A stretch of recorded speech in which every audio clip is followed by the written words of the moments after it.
જય માતાજી મિત્રો, સ્વાગત છે તમારું અમારી આ જય બાબારી GJ08 ચેનલમાં। તો મિત્રો આજે કે માતાજીના ગરબા લેવામાં આવે છે અને એ ગરબા પૂનમના દિવસે, રક્ષાબંધનના દિવસે, એટલે કે મિત્રો આજે પૂનમ છે અને એને બળેવ પણ કહેવામાં આવે છે। તો બળેવના દિવસે માતાજીના મંદિરે જઈ અને તે ગરબા કુંવાસીઓ માથે ઉપાડી અને મૂકવા જાય છે અને મંદિરે જઈને દર્શન કરે છે મિત્રો। તો ચાલો જઈએ મંદિરે અને દર્શન માતાજીના કરીએ। અને ગામની ઘણી બધી કુંવાસીઓ ગરબા લઈને મંદિરે મૂકવા માટે આવે છે, તો મિત્રો એ પણ જોઈએ। અને આ સદીઓ જૂની ચાલી આવતી આપણી પરંપરા છે હિન્દુ ધર્મની મિત્રો, તો એ પણ જોઈએ કે દિવાસાના દિવસે કુંભારના ઘરેથી નાનું આવું મટકું લઈને ઘરે લાવીને એની અંદર નાના નાના કાણા પાડી અને જાળીઓની સરસ ડિઝાઇન બનાવે છે અને એની અંદર થોડા ઘણું અનાજ, ચોખા કે ઘઉં એવું મૂકી અને એક કોડિયું લઈ અને એમાં એનો દીવો કરે છે મિત્રો। અને રોજ રાત્રે એની આજુબાજુ ગરબા રમે છે, પણ મિત્રો અત્યારે એવું રહ્યું નથી કે ગરબા તો નથી રમતા પણ દીવો કરે છે। પણ જૂના જમાનામાં થોડા વર્ષો પહેલાં આખા ગામની કુંવાસીઓ ભેળી મળીને ગામની શેરીમાં કે ગામના ચોકમાં ભેળી મળીને વચ્ચે ગરબો મૂકી અને ગરબે રમતી અને ગરબા ગાતી। પણ મિત્રો એ પરંપરા અત્યારે થોડે ભૂલાતી જતી જાય છે, પણ મિત્રો આવી પરંપરાઓ, આપણી જૂની પરંપરાઓ હંમેશની માટે ભૂલાય ના એવું આયોજન કરતા રહેવાનું મિત્રો। તો ચાલો હવે જઈએ આપણે મંદિરે। અને અમારે ઘરે પણ 2 ગરબા લીધેલા પડ્યા છે અને અત્યારે હવે માતાજીના મંદિરે ગરબા મૂકવા માટે જવાનું છે, તો ચાલો એ ગરબા પણ જોઈ લઈએ અને પછી જઈએ માતાજીના મંદિરે। તો મિત્રો આ પડ્યા તે અમારે માતાજીના લીધેલા 2 ગરબા છે અને આ નાની 2 બાળકીઓ ઊભી છે અને આનાથી સહેજ મોટી બાળકીઓ માથે ગરબા ઉપાડી અને મંદિરે જશે મૂકવા માટે, પણ તે આપણે મંદિરે જઈને જોઈશું મિત્રો। તો આ ગરબા પડ્યા છે તે જોઈ લ્યો મિત્રો।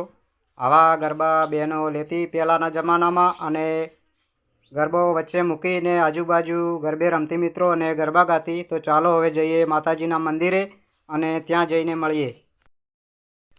તો મિત્રો આવી ગયા છીએ હવે આપણે 64 માતાના મંદિરે અને સામે દેખાય તે 64 માતાના મંદિરનો દ્વાર ગેટ છે મિત્રો, તે જોઈ લ્યો।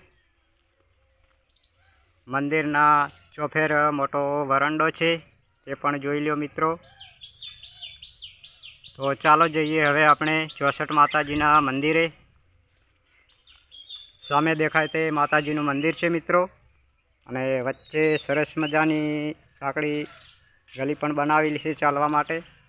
તો ચાલો જઈએ મંદિરે। આ છે માતાજીનું 64 જોગણી માતાજીનું મંદિર મિત્રો। જોઈ લો મિત્રો, માથે ગરબો મૂકીને 2 બાઈઓ આવી રહી છે, જોઈ લો મિત્રો। આપણી જૂની પરંપરા આવી રીતે હોતી, આપણી જૂની પરંપરા। અને માતાજીના મંદિરે જાય છે મિત્રો, તો જોઈ લ્યો। અને આવી તો ઘણી બધી આપણા ગુજરાતમાં જૂની પરંપરાઓ હોય છે મિત્રો, પણ ધીમે ધીમે વિસરાતી જાય છે। તો આવી પરંપરાઓ ભૂલાય ના તે માટે આપણે સૌએ હિન્દુ ધર્મના લોકોએ કાળજી રાખવાની છે મિત્રો। અને જો આપણી આવી પરંપરાઓ, જૂની પરંપરાઓ સાવ ભૂલાઈ જાય છે તો આપણા હિન્દુ ધર્મ ઉપર બહુ મોટી અસર પડી શકે છે મિત્રો। તો આવી પરંપરા ભૂલાવી ન જોઈએ મિત્રો, તેની આપણે સૌએ કાળજી રાખવાની છે। તો જોઈ લો મિત્રો, અહીંયા હવે માતાજીના સ્થાન પર ગરબા મૂક્યા છે, તે જોઈ લ્યો।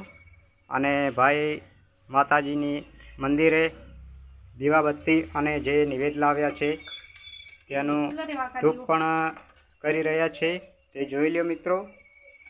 આ છે અમારા 64 માતાજીનું મંદિર, જે ડીસા તાલુકાના ખરડોસણ ગામનાથી અલગ વસેલું એક નાનું ગામડું એવું ઠાકોરવાસ છે મિત્રો। તે ખરડોસણ ગામમાંથી અલગ વસેલું છે। ખરડોસણ ગામથી 2 કિલોમીટર થોડું દૂર છે અને ઠાકોરવાસ ગામ છે મિત્રો। આ ગામે આ મંદિર આવેલું છે। તો મિત્રો આપણે માતાજીના દર્શન પણ કરવાના છે, તો પછી કરીશું માતાજીના દર્શન મિત્રો. આ વિડીયો જોવાનું ચાલુ રાખજો મિત્રો. આ રીતે ગરબાનો મૂકવાના હોય છે. અંદર જે અનાજ હોય છે તે મિત્રો ચબૂતરા ઉપર કે ખુલ્લી જગ્યા હોય ત્યાં પંખીઓને ચણ નાખવામાં આવે છે મિત્રો. તે જોઈ લ્યો. આ ભાઈ સામે દેખાય તે માતાજીનું એક બનાવેલ ધાબુ છે મિત્રો, પણ ઘણો સમય થયેલો છે એટલે થોડું જર્જરિત થઈ ગયેલું છે.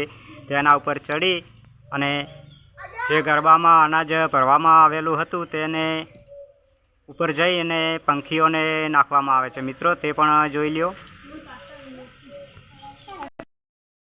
થોડા મિત્રો આ રીતે પંખીઓને ચણ નાખે છે. ગરબામાં ભરેલું હોય છે તે પણ જોઈ લ્યો.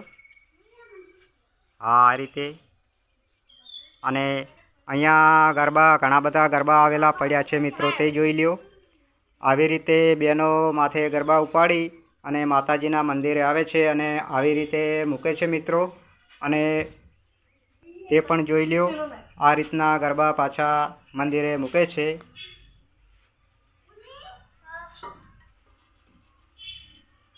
આ આપણી હિન્દુ ધર્મની મિત્રો જૂની પરંપરા છે.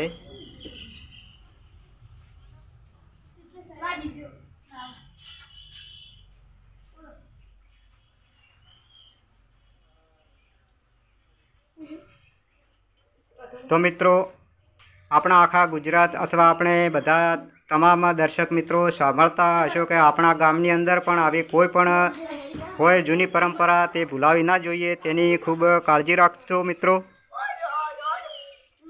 તો હજુ તો ઘણા બધા ગરબા બાકી છે મિત્રો. જો સમય હશે તો તે પણ જોઈશું મિત્રો.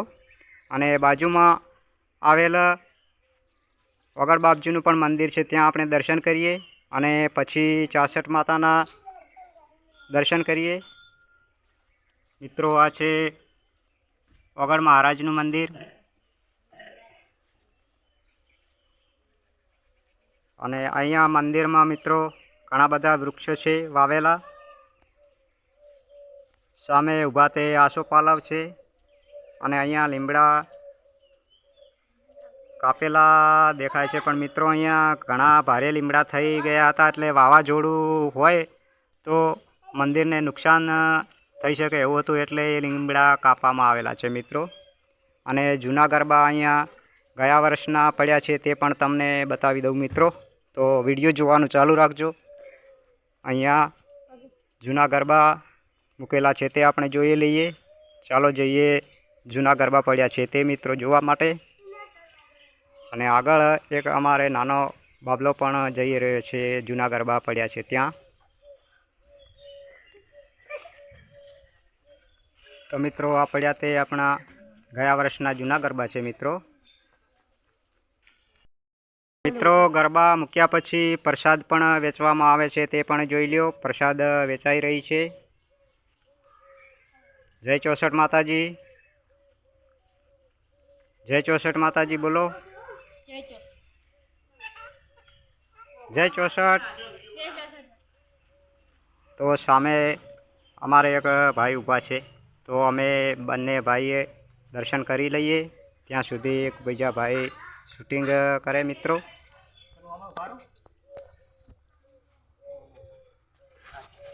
જય માતાજી. જય 64. જય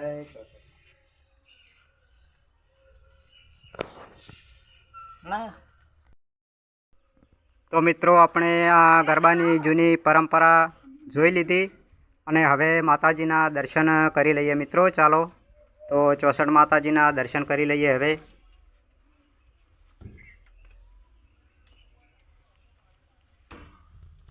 જય 64 માતાજી. જય માતાજી.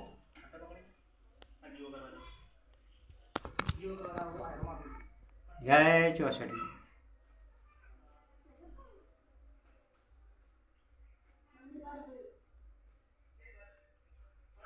જય 64 માતાજી. ગામવાળાના ગામ ખેડે બધાને સૌને સારાવાના અને તારા દર્શન કરવા માટે આવે માતાજી, તેમને સુખ સંપત્તિ થાય તેવી સહાય કરજે મારી.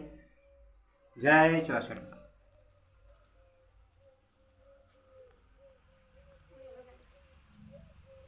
તો મિત્રો આપણે દર્શન કરી લીધા અને હવે આગળથી પણ મંદિરને જોઈ લઈએ મિત્રો.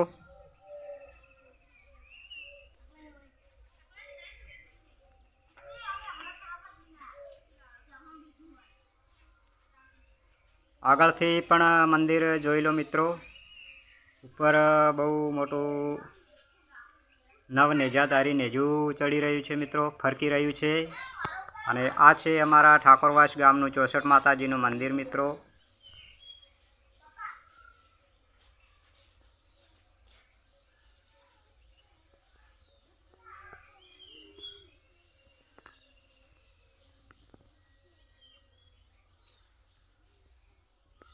તો મિત્રો મંદિરની બાજુમાં થઈને આપણે મંદિરની પ્રદક્ષિણા કરી લઈએ મિત્રો. ચાલો.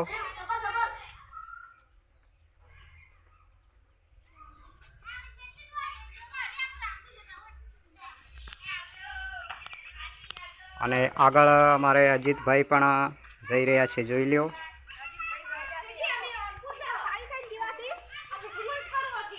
અહીંથી પણ મંદિર જોઈ લો મિત્રો. તો મિત્રો આ હતો આજનો આપણો વિડીયો, અને વિડીયાને હવે વિરામ આપીએ મિત્રો. તે પહેલાં આપણે મંદિરને આગળ યજ્ઞકુંડ આવેલ છે તે જોઈ લઈએ મિત્રો. આ છે યજ્ઞકુંડ. આપણે હવે વિડીયોને વિરામ આપીએ તે પહેલાં કહેવાનું છે મિત્રો, તો તમે આ ચેનલમાં નવા હો તો સબસ્ક્રાઈબ જરૂરથી કરી લેજો મિત્રો, અને કોમેન્ટમાં જય માં 64 એવું લખજો. તો હવે મળીશું ફરી બીજા નવા બ્લોગમાં.